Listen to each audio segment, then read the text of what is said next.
Hi friends, అందరికీ నమస్తే. నేను మీ సలీం అంకురుంటి స్వాగతం. చాలా రోజుల తర్వాత కొన్ని కారణాల వల్ల గ్యాప్ తీసుకొని మళ్ళీ మీ ముందు ఇలా మాట్లాడుతున్నందుకు చాలా సంతోషంగా ఉంది. గురుకులాల్లో మరియు డిఎస్సిలో ఉద్యోగాలు కొట్టిన అభ్యర్థులందరికీ కూడా శుభాకాంక్షలు. మనకి మళ్ళీ ఒక సీజన్ రాబోతుంది. మనకి అబ్దుల్ కలాం గారు ఒక మాట చెప్పారు. కలలు కనండి, సాకారం చేసుకోండి. చాలా పెద్ద పెద్ద హోర్డింగ్స్‌లో గాని, ఉపన్యాసాల్లో గాని, జయంతిలో, వర్ధంతుల్లో విద్యార్థుల భవిష్యత్తుని దృష్టిలో పెట్టుకొని చాలామంది మాట్లాడే మాటల్లో ఇది అతి ముఖ్యమైనటువంటి వాక్యం. కలలు కనండి. ఇక్కడ ఉద్యోగాలు కొట్టే వాళ్ళ విషయంలో గూడా చాలామంది కలలు కనండి అనే చెప్తాం. కానీ అటు పిల్లలకైనా సరే, ఇలా ఉద్యోగాలు కొట్టే మీలాంటి వాళ్ళకైనా సరే, ఆ కలలు ఎలాంటి కలలు కనాలి? అసలు కలలు ఎన్ని రకాలుగా ఉంటాయనే సంగతి చెప్పరెవరు. చెప్పాల్సిన బాధ్యత తల్లిదండ్రుల పైన ఉంటుంది. లేదా గురువుల పైన ఉంటుంది. ఇక్కడ కలలు కంటం అనేది కంపల్సరీ. ఆ కలలు ఒక ప్లాన్డ్‌గా కలాలి అని చెప్పడమే నా ఉద్దేశ్యం. అదెలా అంటే, ఒక సీజన్ అయిపోయింది.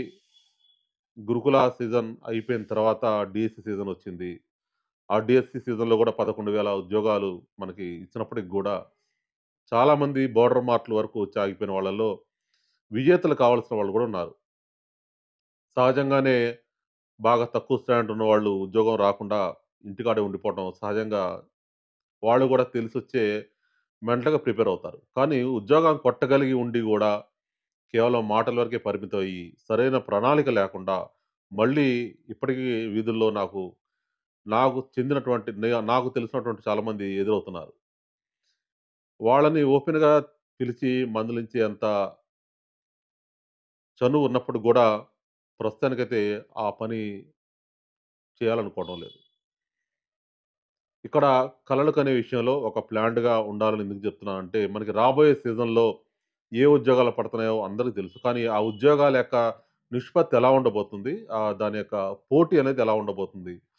లక్ష్యం అన్ని వైపులా పెట్టినట్లయితే పనవుతుందా లేదా? అంటే ఉద్యోగం కొట్టగలమా లేదా? లేదా ఒకే లక్ష్యం వైపు వెళ్ళాలా లేదా? అనేది గూడా చాలా తెలిసుండాలి. కల ఆ విధంగానే కలాలి. అలాంటి కలని మనం సాకారం చేసుకునే విధంగా ముందుగానే ప్లాన్ జేసుకోవాలి. ఉద్యోగం కొట్టడం చాలా తేలికైన పని. అంటే చాలామంది నవ్వుకునే పరిస్థితే ఉంది. ఆ విషయం నాకు తెలుసు. కానీ ఉద్యోగం కొట్టడం కోసం చేసే ప్రయత్నం ఏతుందో అది చాలా తేలికైన పని. కానీ ఆ పని కూడా చేయడానికి చాలామంది ఇష్టపడరు.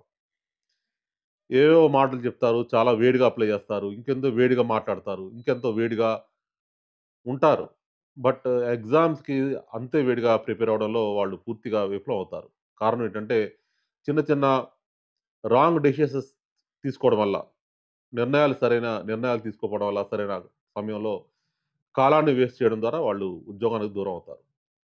మిత్రులారా, ఇక్కడ కూడా డీఎస్సీ సీజన్ రాబోతుంది. మళ్ళీ డీఎస్సీ సీజన్ ఒకటి, గురుకుల సీజన్ కూడా రాబోతుంది కాబట్టి చాలామంది మెసేజ్‌లు పెడుతున్నారు.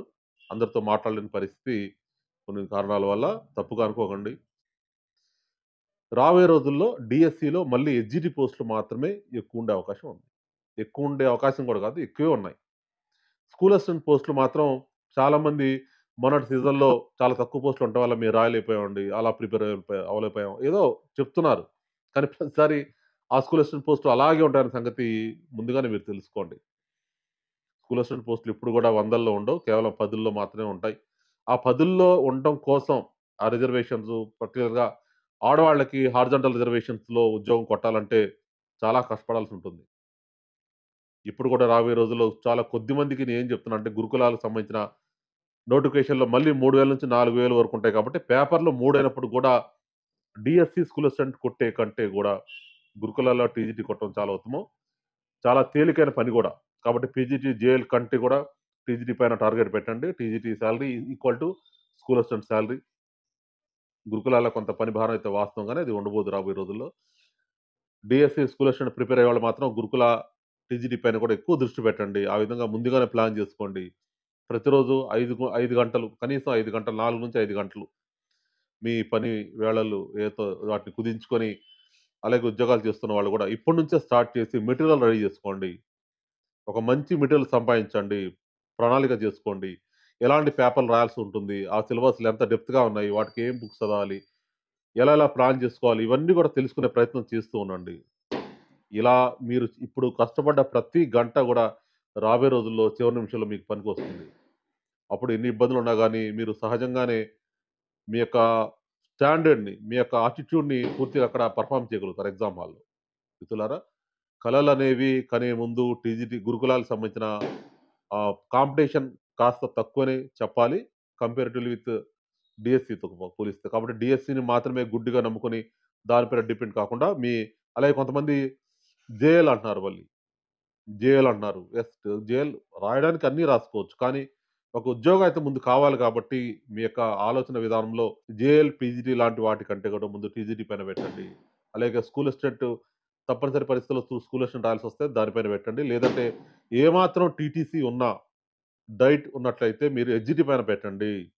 ఎస్‌జిటి పోస్ట్ కొట్టడం అనేది స్కూల్ అసిస్టెంట్‌తో పోలిస్తే కాస్త సునాయాసమైనటువంటి పని గాబట్టి, అలాగే సమయాన్ని గూడా ముందుగానే ఇప్పటి నుంచే ప్లాన్ జేసుకోండి. ఆ రోజు వరకు మీరు ఒక ప్రణాళిక ప్రకారంగా ఒక మొదటి 3 నెలల్లో నోట్స్ ప్రిపేర్ చేసుకోవడం. తర్వాత కరెంట్ అఫైర్స్ లాంటివి ముందుగా ప్రిపేర్ అవ్వటం. అటు కంటెంట్ విషయంలో ముందుగానే మనం అలర్ట్ అవ్వటం. చేసినట్లయితే ఖచ్చితంగా ఒక ఉద్యోగం మన సొంతం అవుతుంది. గత సీజన్‌లో గూడా చాలామంది చాలా రకాలుగా బాధపడినప్పుడు గూడా ఇవాళ వాళ్ళు ఉద్యోగాలు పొంది నెల జీతాలు డ్రా చేస్తుంటే వాళ్ళ జీవితాల్లో దీపావళి రావడం జరిగింది. దానికి ఎవరో కారణం కాదు. వాళ్ళే ఒక ప్లాన్ ప్రకారంగా గుడ్డిగా ఒక సక్సెస్ ఫార్ములాని నమ్ముకున్నారు. దాని వెనకాల ప్లానింగ్ లేకపోలేదు. అలాగే ఉద్యోగం కొట్టడం కోసం సమయాన్ని ఆహ్, సేవ్ జేసుకోవాలి కాబట్టి దానికోసం ప్రైవేట్ ఉద్యోగాలు గూడా చేయకుండా అలాగే ప్రిపేర్ అవుతూ రాసారు గాబట్టి, వాళ్ళందరికి గూడా ఉద్యోగాలొచ్చాయి. ఖచ్చితంగా మీకు ఒకరోజు ఉద్యోగం వస్తుంది. మీ యొక్క ఎలిజిబిలిటీ కోసం తప్పనిసరిగా మీరు నాతో మాట్లాడాల్సొస్తే మాత్రం 9581932555కి ముందుగా మెసేజ్ పెట్టండి. మీ యొక్క సమస్య చెప్పండి. ఖచ్చితంగా దానికి పరిష్కారం ఇచ్చే ప్రయత్నం జేస్తాను. అలాగే ఈ సమస్య అనే గాదు, జాబ్ సమస్య అనే గాదు. ఏ సమస్య అయినప్పటికి గూడా, ఏ క్రిటికల్ సిట్యుయేషన్ అయినా గూడా లైఫ్‌కి సంబంధించిన లైఫ్ అండ్ డెత్ క్వెషన్ లాంటి దానిలో మీరు ఇరుక్కున్నా గానీ, నాకొక మెసేజ్ పెట్టండి. దానికి ఆన్సర్ ఇస్తా నేను. దాదాపు 99% మీకు సొల్యూషన్ దొరుకుతుంది. అలాగే ఆహ్, తప్పనిసరి పరిస్థితుల్లో మీతో మాట్లాడాల్సొస్తే నేనే ఆ సమస్యను బట్టి ఫోను చేసి మాట్లాడతాను. మిత్రులారా, మరొక మంచి అంశంతో మళ్ళీ కలుస్తాను. అప్పటి వరకు సెలవు. నమస్తే.